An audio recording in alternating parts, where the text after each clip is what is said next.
Tangis pecah di sidang etik, Bribda Seily terima PTDH tanpa banding.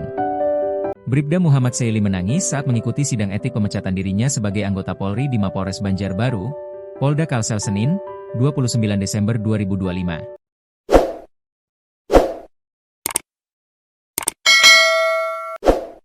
Anggota polisi yang baru bertugas 2 tahun ini terlihat beberapa kali mengusap matanya saat duduk mendengarkan keterangan saksi persidangan. Momen Seily menangis tersebut tidak berlangsung lama. Pada sidang tuntutan dan putusan di hari yang sama, polisi berusia 20 tahun itu nampak menunjukkan ekspresi yang biasa. Bahkan, setelah majelis sidang etik memutus dirinya bersalah dan dijatuhi sanksi pemecatan secara tidak hormat sebagai anggota Polri, Seily tidak banding alias menerima sanksi tersebut.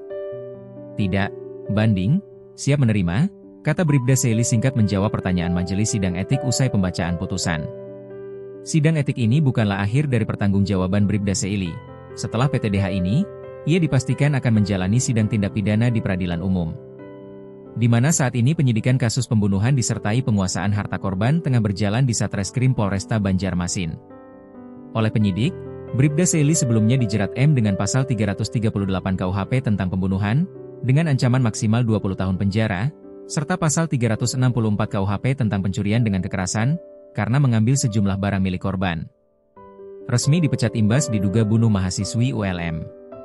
Setelah melalui serangkaian pemeriksaan, majelis akhirnya menjatuhkan putusan pemberhentian tidak dengan hormat, PTDH, alias pemecatan kepada Bribda M. Seily.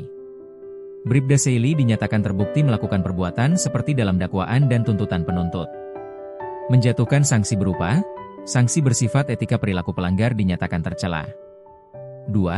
Sanksi bersifat administratif, yaitu pemberhentian tidak dengan hormat atau PTDH, kata AKBP Budi Santoso. Saat ditanya oleh ketua majelis, M. Seily menerima putusan yang mengakhiri karirnya tersebut.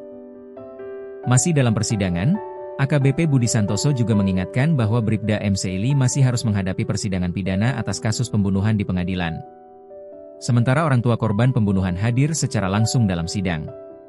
Syarmani, warga Mataraman, Banjar ini mengaku puas dengan putusan majelis hakim di sidang etik yang memberikan sanksi berupa pemecatan.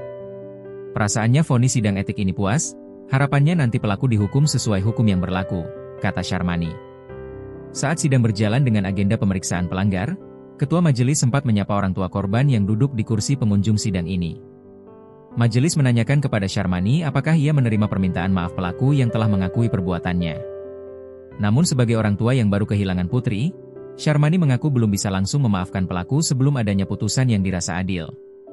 Diketahui, mayat ZD ditemukan di depan kampus TISA, Banjarmasin Utara, Rabu 24 Desember.